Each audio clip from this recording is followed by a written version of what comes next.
Hello guys, welcome to my channel. তো এই দিন সকাল সকাল আমরা পৌঁছে গেছিলাম কলকাতা, কারণ এই দিন ছিল 25শে ডিসেম্বর। তো আমরা সকাল সকাল একদম লোকে রাত্রেবেলা সন্ধ্যেবেলা যে লাইটিংগুলো দেখে আমরা সকালেই দেখে নিয়েছিলাম কি করব, কারণ অত ভিড়ে আমরা আসতে পারবো না। আর প্রথমে আমরা চলে গেছিলাম সেন্ট পল ক্যাথেড্রালে। তো এখানে এসে ফার্স্টে আমরা এন্ট্রি নিয়ে নিয়েছিলাম। তো দেখো লেখাই ছিল যে চার্চ কিন্তু ওই দিন বিকেল 4টের পরে বন্ধ ছিল বাইরের লোকেদের জন্য। আর অ্যাকচুয়ালি আমার ঘুরে এসে এত ঠান্ডা লেগেছে, সেই জন্য এই ভিডিওটা এডিট করা হলেও ভয়েস দিতে পারিনি বলে এত লেট হয়ে গেল। তো যাই হোক, প্রথমে আমরা সামনে ঘোরাঘুরি করে নিয়েছিলাম। এখানে জানো সবাই যে খুব সুন্দরভাবে সাজানো হয়, আর পার্টিকুলারলি এই লেখাটা আমার খুব ভালো লেগেছিলো। তো এই লেখাটার সামনে আমরা একটু ছবিও তুলে নিয়েছিলাম, আর তারপরে সবাই মিলে ভিতরে চলে গিয়েছিলাম।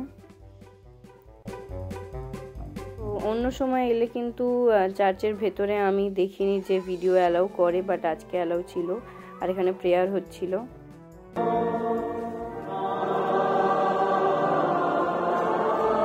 আর এই যে দেখো ছবি তুলে নিয়েছিলাম এখানে। তারপরে আমরা বেরিয়ে চলে গেছিলাম সোজা ভিক্টোরিয়া, কারণ আজকে এসেছি যখন সকাল সকাল সব ঘুরে যাব, কারণ আমরা পৌঁছে গেছিলাম ওখানে প্রায় সকাল 8:30টার দিকে। তো সেই জন্য আমরা চলে গেছিলাম ভিক্টোরিয়াতে। আর ভিক্টোরিয়াতে তোমরা জানো 10টার সময় ভেতরের মিউজিয়াম খোলে, বাট গার্ডেন খুলে যায় সকাল না, ওটা ভোর বলা যায়, ভোর 5:30টায়। তো এই যে টিকিটের লাইনে দাঁড়িয়েছিলাম, আর অ্যাজ ইউজুয়াল ইন্ডিয়ানসদের জন্য 30 টাকা, আর ভেতরে ঢুকলে 50 টাকা। তো 30 টাকা দিয়ে আমরা টিকিট কেটে নিয়েছিলাম, তারপরে চলে গেছিলাম ভেতরে।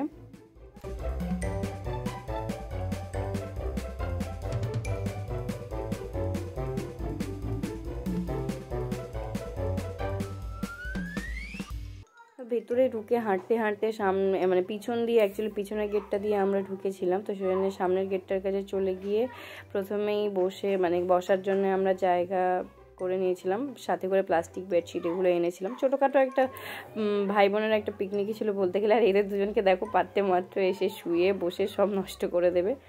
তো যাই হোক, তারপরে আমরা সঙ্গে করে যে টিফিন নিয়ে গেছিলাম, লেবু, রুটি, পরোটা, আলু ফুলকপির রোস্ট, ডিম সিদ্ধ, তার সাথে ক্রিসমাস বলে কেক তো খেতেই হবে। তো সব কিছু আমরা এইভাবে সাজিয়ে নিয়েছিলাম, আর তারপরে খাওয়া দাওয়া শুরু করে দিয়েছিলাম। তো খেয়ে দিয়ে উঠে একটু ফটোশ্যুট চলছিল ওখানে ওইদিকে, আমি ততক্ষণ বসেছিলাম।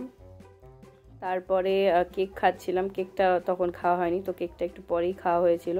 তো আবার দেখলাম এরা খেয়ে দিয়ে আবার ফটোশ্যুট করতে চলে গেছে, আমি ততক্ষণ বসেছিলাম। আমিও করে এসেছি, আমি আগে করে এলে তারপরে ওরা গেছে, কারণ এই যে ব্যাগ, জলের বোতল এগুলো বসে বসে আমার দেখতে হচ্ছিলো। তো যাই হোক, এই যে আমরা ফটো তুলেছিলাম, খুব সুন্দর সুন্দর ফটো এসেছিলো। আর তারপরে আমরা আবার বেরিয়ে গেছিলাম, কারণ দুপুরে লাঞ্চের টাইম হয়ে গেছিলো। তো আমার অ্যাজ ইউজুয়াল চলে গেছিলাম সুরুচিতে, চিত্তদার রেস্টুরেন্টে। তো চিকেন চাপ, পোলাও, তন্দুর রুটি, মাটন, ফ্রাইড রাইস, ভর্তা, ভাই পনির বাটার মশলা নিয়েছিল, বললো দারুণ খেতে হয়। তো সব কিছু মিলেমিশে সবাই ভাগাভাগি করে খাওয়া হয়েছিল। আর তারপরে সোজা চলে গেছিলাম মিলেনিয়াম পার্কে। তো মিলেনিয়াম পার্কে এসে ওয়েদারটা না এদিন মানে একটু মেঘলা মেঘলা ছিল, রোদ্দুর খুব একটা ওঠেনি বলতে পারো। মাঝে মাঝে রোদ্দুর আসছিলো, আবার মেঘ হয়ে যাচ্ছিলো। তো ওয়েদারটা মানে এখান থেকে কিন্তু ভিউটা অ্যাকচুয়ালি খুব ভালো লাগছিলো, মানে অসাধারণ লাগছিলো এখানে এসে, চারিদিকটা খুব সুন্দর ছিল।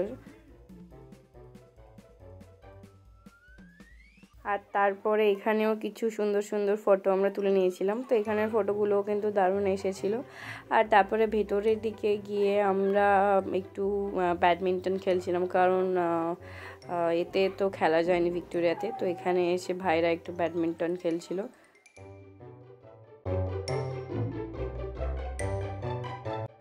তারপরে নদীর ধারে একটু বসে এইদিকে এই দেখো বাচ্চা বাচ্চা ছেলেরা এই স্কেটিং টাইপের এই জিনিসগুলো করছিল, তো দেখতে কিন্তু ভালো লাগছিল। আর এইভাবেই মোটামুটি সারাদিন ঘোরাঘুরি করার পরে প্রায় সন্ধেও এসেছিলো। তো তারপর বিভাগ এসে আমরা ট্রেন ধরেছিলাম, চক্র রেল চড়ে বাড়ি চলে এসেছিলাম গোটা কলকাতা ট্রেন থেকেই ঘুরতে ঘুরতে। তো গাইস, ভিডিওটা ভালো লেগে থাকলে লাইক শেয়ার কমেন্ট করে দিও, সাবস্ক্রাইব করতে ভুলো না। দেখা হবে পরের ভিডিওতে। টাটা, সবাই খুব ভালো থেকো।